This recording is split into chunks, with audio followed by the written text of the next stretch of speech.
Hi guys, welcome to the garden. Obviously we can't get out fishing at the moment, and one thing I've been meaning to do for quite a while is to talk about the fly fishing kit I use. I've been asked a few times about what I use and what I like, and while we can't get out and the weather's beautiful, I thought I'd do a video about it. This is Loxton. He is a 12-week-old fox red Labrador, and hopefully he is going to become my fishing companion. I've got a long way to go with him yet. He's a bit nervous about water, so every day I'm taking him to a local stream on our walk and encouraging him to go in and get his big fat tummy wet, which he's not very keen on at the moment. Right, let's see how far he lets me go with this video. Okay, all right, good boy, good boy.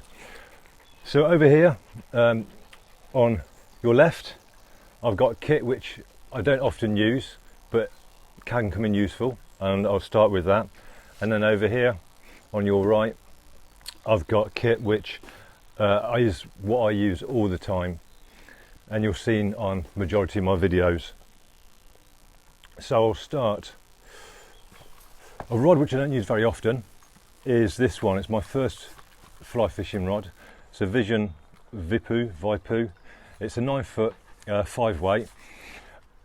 I bought it on a good advice. I wanted an all-round fly fishing rod, very new to it, didn't really know what to get, and I wasn't sure what sort of waters I was going to be fishing.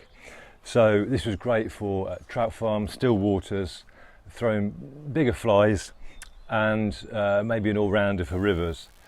However, I quickly moved on from this, but this did me proud for a couple of years. Really liked the rod. The last time I think I used it was when I went to Canada, and I was throwing bigger flies, so I needed something a little bit more robust. And also I thought I'd be getting into larger trout, which I was. So it's cost about £90 a few years ago, but I don't use it very often now, and I'll explain why when I talk about my proper rods. Well, not proper rods, the rods I prefer. Bit of kit which I don't use very often, but which is very useful, especially when I go to a new stretch of, say, the River X or a new larger river. That's my wading staff. This is a very heavy, robust one, but I'm 6'1" and carrying a little bit of weight.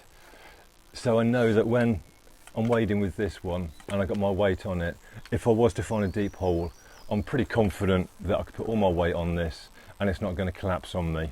So once I know a river and I know where the holes are and what to avoid, I don't use it because it is heavy and cumbersome. But on new stretches, very useful.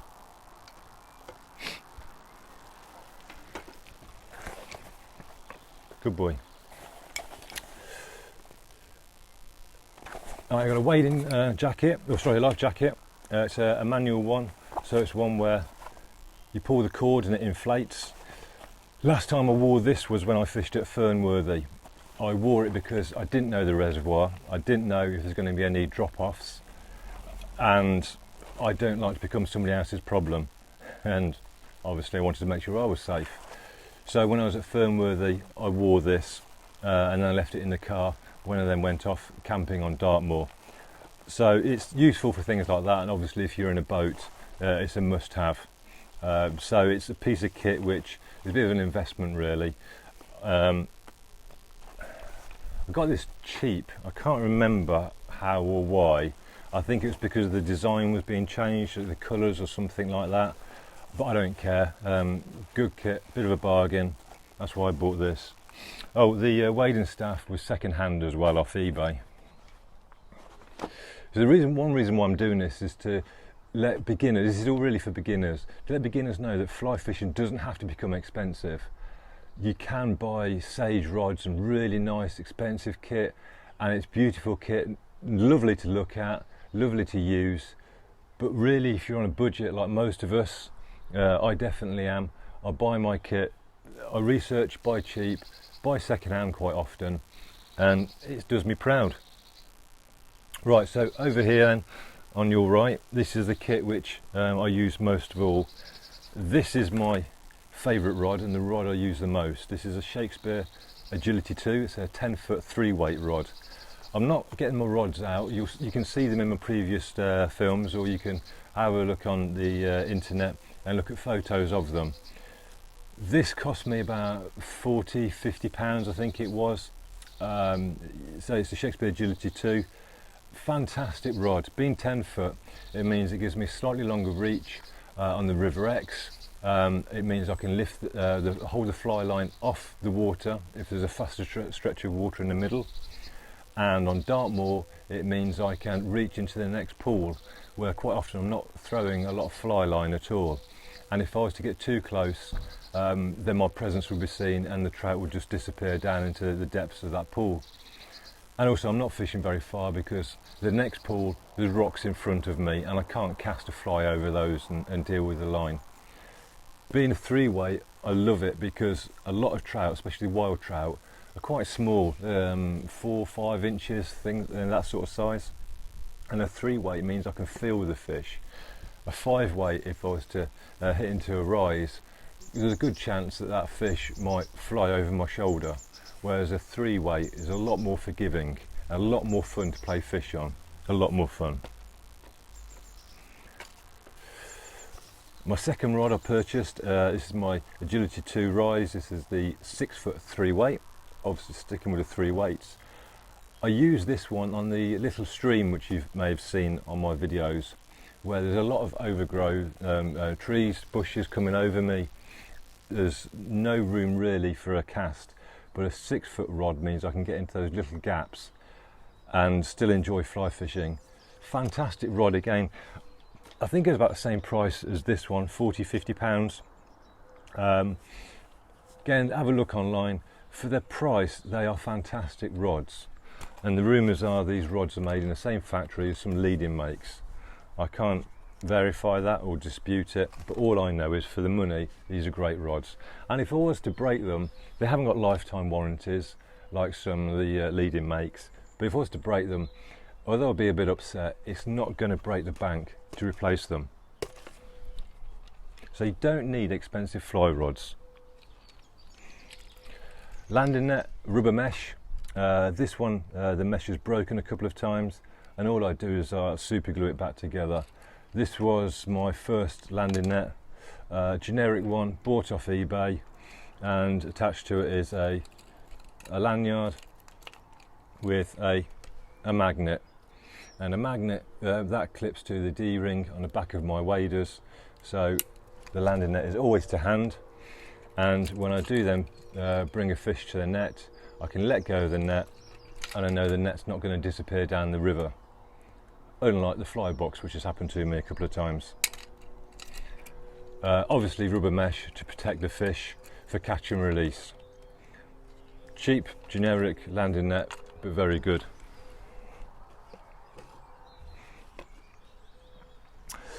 Wading boots. This is the second pair of wading boots I've owned. The first pair were the Bisons, cheap, and they lasted me 2 years. The only thing that destroyed those was fly fishing on Dartmoor. They could cope with the rivers, but what they weren't very good at was when they were dry, when I was then walking 8–10 miles back from the 10 to where it may be, up and down the banks, that just destroyed the soles. In fact, I lost one of the soles. I didn't realise till I got back to the car. So threw those away, and these are Snowbee boots. I think they're the Rangers. I can't remember what model they are. These cost me about £30. Snowbee, once a year I think it is, they do a sale of discontinued stock, design changes that they're implementing, so they've got stock to get rid of, or excess stock in certain sizes. I'm not sure how much these did retail at, but yeah, £30. They've done 1 year already. They're fantastic. They are felt soles. Contentious issue, I know, but what I do make sure is that I dry my boot soles. Felt I like because I know when I'm wading in the rivers I'm not going to fall on my arris, and then I put in studs, and these need to be replaced. And the studs just mean that if I was to stand on weed, a slippery rock, or the grass, when you're getting into the river, again, I'm not going to fall over. So I do prefer the felt sole, and just make sure that I dry it out so that invertebrates and any parasites are killed off in the sole, so I don't transfer them from one river to the other. But search out a bargain.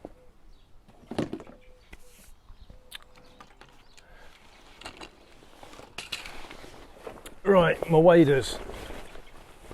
Good boy. Right, these are the one and only pair of waders I've ever owned, and I think these have done me 4 years now. They're the Sierra set of waders. I've no idea which model they are. You might be able to find out from the design. I doubt they do this one anymore. They're bound to have changed. Stocking foot, so I wear my wading boots. And I bought this set of waders from Diver Dave. Diver Dave, if you tell him what size you need, he'll have a look to see what he's got in stock, and I think he sells them at retail price. But what he does do is he takes out all the seams and he waterproofs them himself, and he gives a 12-month warranty, I think it is, on those. And what I do is at the end of each year, because I do get holes from barbed wire, other metal objects in the river, brambles, lots of pinholes, what I do is I send these off to Diver Dave. I think it's about £30 for an annual service. I didn't do it at the end of last year, and I know these have got a leak in them, so I'll just make do for this year with leaky waders, and then I'll send them off at the end of the year. But yeah, gone on for 4 years, and there's no reason why they can't go on a lot longer with Diver Dave doing a bit of maintenance for me. All waders are going to leak if you get punctures in them, so my advice is to get a set of waders, and Diver Dave, if you get a leak, he'll repair them for you. You can find him on the internet and Facebook. I think he started repairing dry suits for the oil industry, for the oil divers who maintain the oil rigs, and he does waders, wetsuits, dry suits, all sorts. Very, very good guy. Not that I've ever met him. Right, this is my wading bag. I don't wear a vest, just personal preference. I don't get on with all the pockets. I have my camera gear in here. I carry normally 6 GoPro batteries, because GoPro batteries are awful, they're rubbish, so I go through quite a lot of them. And I like this size bag because I can put in here a flask, my sandwiches, even a lightweight waterproof coat. And yeah, and I just like having it on my shoulder. I can just unzip it, and yeah, it's like a lady's handbag in there. It's full of all my rubbish. And I'll show you what rubbish I carry. He's a good boy. 2 bits of kit for safety and also for helping you fish. Cap, peaked cap. I wear it for a couple of reasons. One, because I'm a baldy and the sun will burn my head, but also it protects my head from those flies which may get blown across in front of my face and try and hook into me. And also, obviously, the peak helps with the polarising glasses, the polarising sunglasses, to see into the water. Not so much for me for finding fish, but more so for just seeing what is on the bottom of a river, so I know I'm not going to walk in any holes and yeah, fall over. Good boy. You eat those ants. So yeah, polarising sunglasses.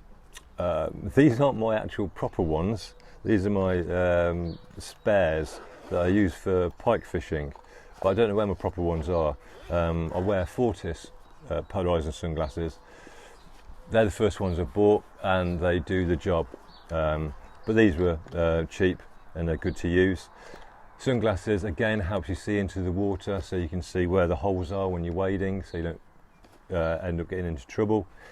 But more importantly, wearing sunglasses means that with that fly, if it does come back across your face, it's not going to go into your eye. Protect your eyes, guys.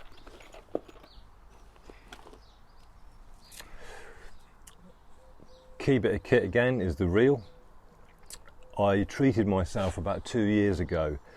This is a lovely reel from Chalk Stream, I'm not sure. I'll put links to as much of the kit as I can in the description.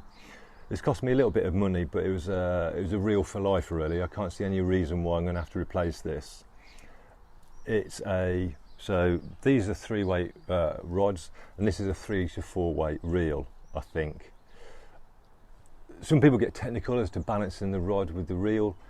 All I know is that I didn't do anything scientific, and I've never checked the balancing on my rods and reel, but I do know that when this is on the rod, and especially on Dartmoor when I'm fly fishing for continuously 2 days with a rucksack on my back, quite unbalanced, I've never had any issues with my arm aching at the end of the day.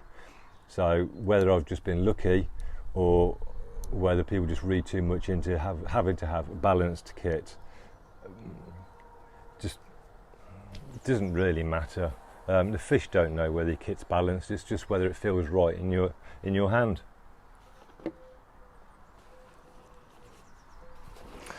Attached to my bag on a paracord lanyard, I have attached to the bag with a zinger nippers for cutting off excess line. Cheap, generic, probably eBay knowing me. And then here I have my fly drying patch. I used to have the Ardu, whatever it was, patches, you know, made with that fungi. Beautiful patches to use, very, very good, but absolutely rubbish if you get them wet. And quite often, if I put my bag down somewhere, I'm bending down to a fish, or if I've fallen over and that patch gets wet, they do not dry properly. If you squeeze them out, then they're just flattened. They don't dry properly at all. This is again a cheap, generic dry fly patch off Amazon, I think this one was. Cost a couple of quid. I think I got 3 of them, and these are brilliant. If you get them wet, you just squeeze them out and then they work again. So cheap and they work. Then I got my tippets. Oh, actually I didn't mention the line. I'll come back onto that on the reel. The tippets, I carry a 3, 4, 5 and 6X tippets. Generally I'm using the 6. I've got 2 of them on here, so when one is empty, then I've got another one to switch right onto. Not many of the trout I fish for are large. The wild brownies. If I was to go to a trout farm for some of the rainbows, then I may step up and go into, well, I would step up and go to the heavier tippets. But for majority of my fishing, I'm going for wild brownies, and a 6X gives me good presentation. I may increase the tippet strength or thickness if I was to be using a mayfly or a larger fly with big wings that can helicopter and spin. If the tippet is too thin, what can happen is you'll get a twist in your tippet and it will just all crumple all up together, where a heavier tippet will just mean that the fly rolls over. But most of the time I'm fishing, as you know in my videos, with an Alcare caddis fly. It's a stimulator. I'm not matching the hatch, I'm not trying to be clever, I'm just trying to catch trout. And an Alcare caddis with a 6X tippet catches me pretty much all my brown trout. And on the end of here there's a cork, and I don't know if you can see, there's a couple of flies in there, Alcare caddis. And then that's where I put my flies at the end of the day, and when I'm switching flies I pop them in there, they dry out, and then once a year I may take them off this if they hadn't fallen off and put them into my fly box. So before I go on and I forget, the line on my reel, this is 3-weight line. It's a thin, micro thin line allegedly. I use it because very often I'm not casting very far, especially on the X, and it just means there's less drag, and then when I'm retrieving it, it makes less disturbance on the surface. I hope you can hear me with the tractors going past on the road. It's very rural around here. It's a controversial manufacturer actually. People either love it or they hate it. I'm not sure if I'll spend the money on that line again. In fact, it's got a crack on it, although I've had it two seasons, maybe 3 seasons, and I've got to super glue the end of it just to stop water getting into the core of the line. But it has been used a lot and abused a lot. Again, try and get a nice thin line just to minimise disturbance on the water. But you don't need to spend a lot of money. The important part of the presentation isn't the reel, the rod or the line. That is for helping you cast. The important part, the part that the trout interacts with, is the fly and the tippet.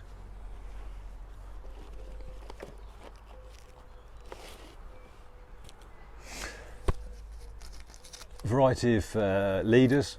What we got? We got £6, £3 and £2. I've probably got £2 attached to my reel at the moment on the fly line. I tend to use light tippets, light leaders as well, just to help minimise the disturbance on the water. Yeah, I don't want to be putting the fish down, so there's guys who understand this stuff far better than me, but as a amateur, I don't tend to do too bad, so I just try and keep the presentation light. The leaders that I use are generally the leader profile. They're cheap. It's a word that keeps cropping up in my videos, is cheap.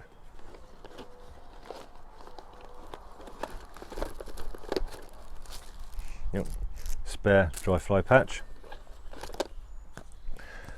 I do carry around with me, and actually on my 10-foot rod I bought from the Wild Trout Trust the sticky, or the sticker that's a tape measure, so that if I've got a reasonable sized trout, I can hold it up to the rod butt to see how big that fish is, and from seeing how long it is, I can then also calculate or work out what the weight is.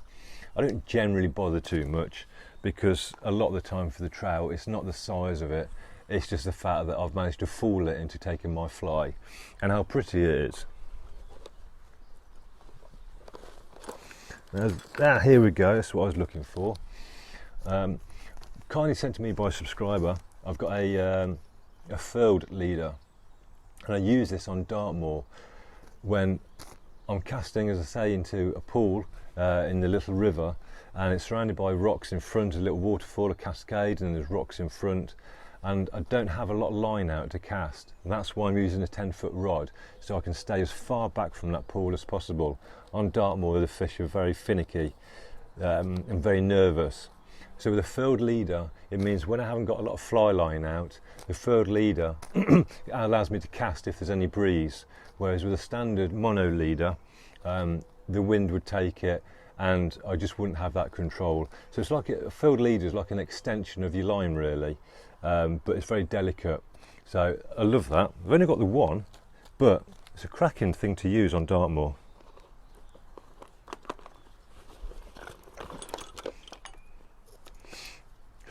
I've got a priest, that's in my bag generally for the trout farms I go to, if I want to get myself a rainbow trout for the dinner. And also I carry it just in case there's any rainbow trout escapees in the River Exe. I've heard that there are a few, but I've never found one yet, but just in case I find one, then they do like you to dispatch those escapees. So obviously what the rainbow trout are doing then is they're not competing for the natural food resource of the wild brown trout, because the River Exe, there's no stocking at all, it's all wild fish, and that's what I love to fish. Okay, on another lanyard I have my set of pliers. Generally I'm using, well not generally, I always fish with barbless flies, but sometimes I may buy some with barbs in them. So my pliers just means I can crush the barbs rather than using forceps, which may bend the barb in, but it can have still a little bit protruding. But with the pliers I can really flatten those barbs down.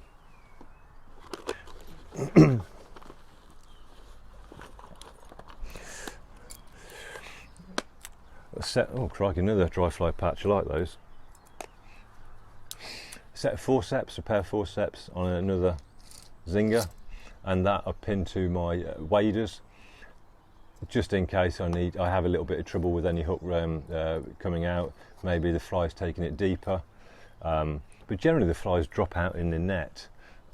That's why I quite often lose a lot of trout, because once they do jump and there's a little bit of slack in the line, the hook can pop out. That's my excuse anyway. But yeah, a set of forceps which I attach to my waders when I'm going. Right, flies. I have 3 fly boxes. This is all the flies I own. I don't have a massive collection, but this is all I find I need. This one I very, very rarely use. It's my nymphs, buzzers, yeah. And I very rarely use this. The reason being is that I started fishing when I was 5. My mum bought me a Woolworths starter kit, the rod and reel, and I did coarse fishing, which went from canals with my dad, lakes, parks, and then to carp fishing from my teens, like all teenagers seem to take up when we're fishing, right the way up until a few years ago when I started doing fly fishing. And so all that coarse fishing is subsurface, apart from if there's carp fishing, you're on the surface, which is actually my favourite way of catching carp. And so for me, fly fishing, I want to see that dry fly, I want to see the fish rise for it, I want that interaction with the fly. So I'm not knocking anybody who does nymphing, you're a nymphing or has a fly on the dropper, absolutely fine. Don't knock it and say I'm better. It's not at all. It's for me, when I'm fly fishing, I love the dry fly. I love how pretty they are. I love the interaction and fooling that trout, and that rise, that little bit of adrenaline you get from a tiny little wild brown trout taking that fly. That for me is what my fly fishing is about. He's enjoying the sun down there. Okay, another fly box.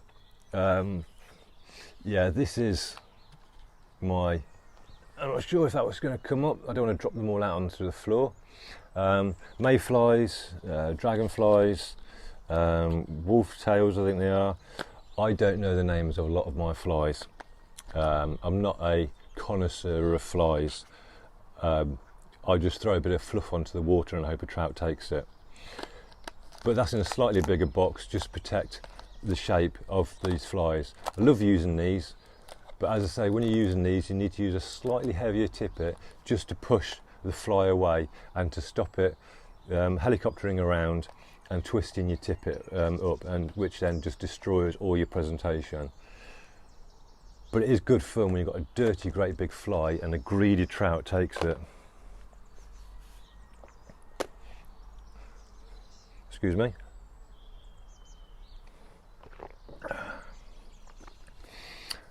So this is my main fly box, and this is the side I go to most often, and you'll see up here Alcaire caddis. Absolutely love it as a fly. It's a generic fly. It's not technical, it's a stimulator, but it fools pretty much every single wild brown trout which I've gone for. I do have a lot of others, black gnats especially, and some olives, and they do work, but my go-to is always the Alcaire caddis. Don't fish it on a dead drift is my advice. When you cast out and you're in a lightly looking spot, if you really want to get that brown trout, don't just wait for that brown trout to take your fly. Give it a twitch, and that twitch will drive the trout nuts, whether it's being territorial because it's not feeding, it's out of annoyance, or it just grabs the attention, and there may be more than one trout there, and the competition will drive it to grab that Alcaire caddis. That twitch makes all the difference. He gets a fish which isn't rising to take your fly. So yeah, these are all dry flies, and this is what I like doing when I'm fly fishing, using these.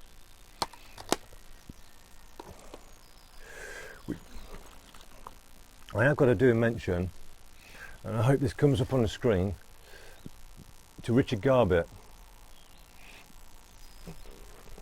If that didn't look very good, I will stick a photo on the video. Richard Garbett ties some beautiful flies. I buy my flies from Barbless Flies, which most people have heard of.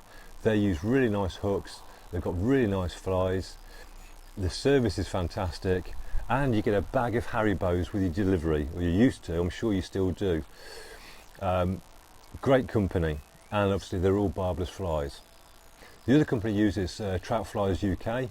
For value for money, you can't beat them. Great service, a whole range of flies, really, really good.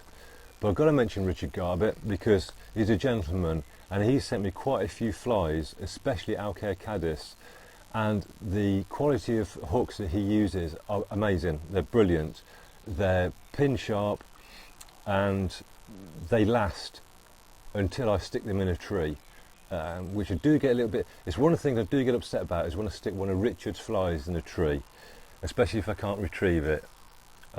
So thank you, Richard, for sending me your flies, and I do love using them, and I recommend, hopefully if his contact details came out in the video, if not I'll stick a photo, reach out to him, and he does really, really nice flies.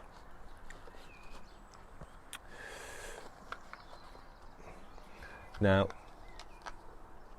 the important part as far as the trout isn't concerned is the tippet, making sure that that isn't kinked, there's no distortion on the surface. I never degrease or grease my tippets, I don't ever bother with that. That's because a trout has milliseconds to decide whether your fly is something it wants to eat or not, and if you do that twitch, it often won't even think about, I believe, whether it wants to eat it or not. It just will, because it's a predator and territorial.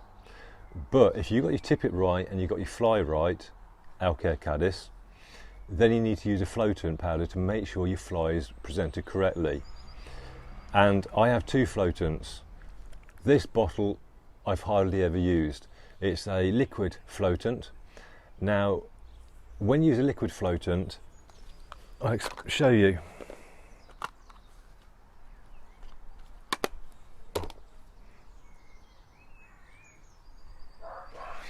Okay, so hopefully that will pick up on focus. If not, I'll stick a photo up again.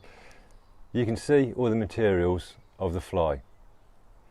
Okay, that's given it its float ability to float, and it's also given the impression of wings and a body, and that's what's going to fool the trout. I find, and I will do a disclaimer, this video, none of this is a review of the kit, it's what I use, and I can't say I'm doing a review because I haven't used enough other kit to say my kit is better than another manufacturer's or another supplier's. But this is what I use, and I'm extremely happy with it. Whether you want to take me up on my advice, or it's entirely up to you. Of course it is. What an idiot. God, that sounded so big-headed, didn't it? However, with a liquid floatant, as soon as you apply it, the materials will start to stick together on your fly, and also you can't get rid of all the excess, so when you cast it out you will get a little bit of oily residue around your fly, so it doesn't look very natural, but it's useful if you may want your fly to lie flat on the surface water film or just inside it.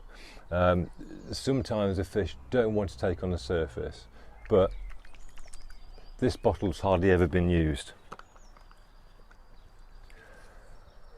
Dry Fly Floatant powder acts completely differently.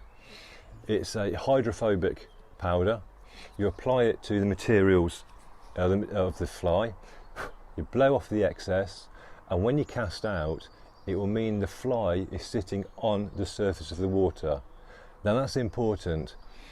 A live insect will land on the surface of the water, and then if that fly moves, it's on the surface film. So I want my fly to do the same. I want it to sit on a surface film. I then want to introduce that little twitch, that movement, but not drag it into the water. I want it to look like it's a live insect. So powder allows me to do that. liquids and gels, I believe, don't. I use, as everybody knows, I always put the link in the description, Weatherby's Dry Fly, and that's what catches me my fish. With mayflies it may be slightly different, so if you've got a mayfly which is spent, you don't want that sitting on the surface film. That's going to be in the surface film. It's a dying insect or a dead insect, but generally I'm fishing on the surface film. And that's what's important to the trout, is what your fly looks like and how it behaves. And I say, don't always rely on that dead drift. Give it a bit of a twitch and annoy that trout. And that's it. That's my kit. I don't carry a lot. The heaviest items I carry, apart from the camera and my batteries, but you can see over here there's not a lot in my bag at all, and you don't need a lot of kit. This is the entirety of my fly fishing kit. I've got nothing in the shed, I've got nothing left in the house. This is it. 2 main rods, wading boots, waders, bit of kit in the bag, 1 bag and the net, and hopefully a fishing dog. We'll see if he gets trained. So that's it. Don't need to spend a lot of money. You can have a lot of fun, and if you've got any questions, please ask. Thank you to everybody who subscribed. Obviously with the current situations, it's a bit like the closed season fishing that us coarse anglers have to face at the moment. We can't get down the rivers, but when this is all over, we're going to have a fantastic time on the rivers. The fish will be in amazing condition because of all the larvae and the insect they've eaten. The banks will be in great condition. So guys, stay safe. Thank you for those who've subscribed. If you haven't, doesn't matter. I'm not doing this for subscribers. I'm just doing this to help beginners. So thank you for watching, and stay safe, and let's get on the bank as soon as we can. Thank you guys. Bye bye.